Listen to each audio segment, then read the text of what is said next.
The whole industrial food system really began with fast food. In the 1930s, a new form of restaurant arose, and it was called the drive-in. The McDonald brothers had a very successful drive-in, but they decided to cut costs and simplify. So they fired all their car hops, they got rid of most of the things on the menu, and they created a revolutionary idea to how to run a restaurant. And they basically brought the factory system to the back of the restaurant kitchen. They trained each worker to just do one thing again and again and again. And by having workers who only had to do one thing, they could pay them a low wage, and it was very easy to find someone to replace them. It was inexpensive food, it tasted good, and this McDonald's fast food restaurant was a huge, huge success.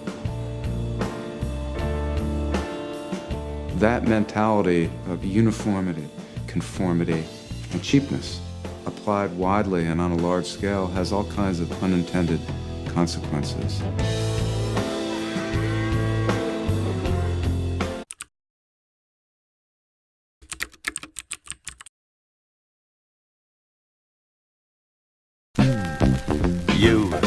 You're the one.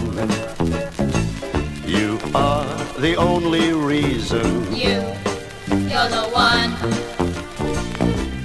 We take pride in pleasing. You're why a McDonald's fry is crisp and golden brown. You're what they're famous for. Why, they're the best French fries in town. McDonald's, an empire that has changed the culture of modern civilization. But how did this revolutionary enterprise come to be? This can be accredited to Ray Kroc's strong vision and determination.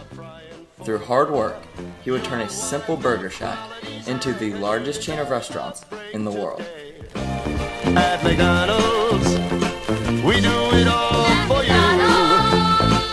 We do it all At McDonald's, we do it all for you. Born in 1902, Raymond Kroc was immediately fascinated by this new age of entrepreneurship, led by the works of William Durant and Henry Ford.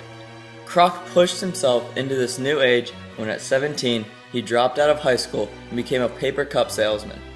Opportunity soon knocked when he met a man named Earl Prince who had invented the 5-spindle multi-mixer.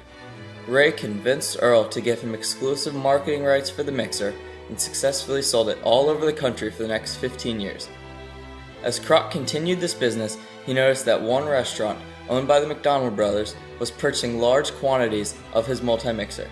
In 1954, Kroc ventured out to California to see the restaurant that needed the power of 8 multi-mixers. Kroc arrived at a small restaurant owned by the two brothers, Richard and Maurice, commonly known as Dick and Mac. He instantly became fascinated by the way the brothers ran their quaint burger shop. Kroc could not help to notice its uniqueness compared to the other restaurants of its time. McDonald's was self-service, had no indoor seating, and a limited menu of cheeseburgers, hamburgers, fries, drinks, and milkshakes, all of which were produced in an assembly line fashion, which allowed customers to place orders and receive their meals in less than a minute. Kroc knew the financial possibilities of having hundreds of these restaurants around the country could give him and the brothers both a large income. When Kroc approached the brothers with the new idea, they replied, "Who could we get to open them for us?" Kroc readily responded, "Well, what about me?"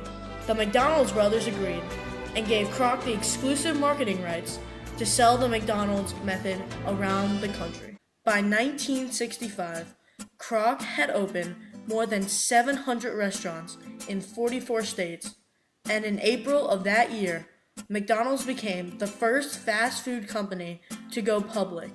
Stock was originally issued at $22, and within weeks it soared to $49 a share, making Kroc an instant multi-millionaire.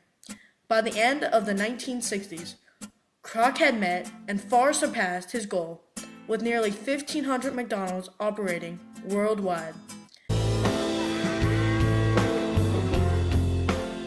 When McDonald's is the largest purchaser of ground beef in the United States, and they want their hamburgers to taste everywhere exactly the same, they change how ground beef is produced.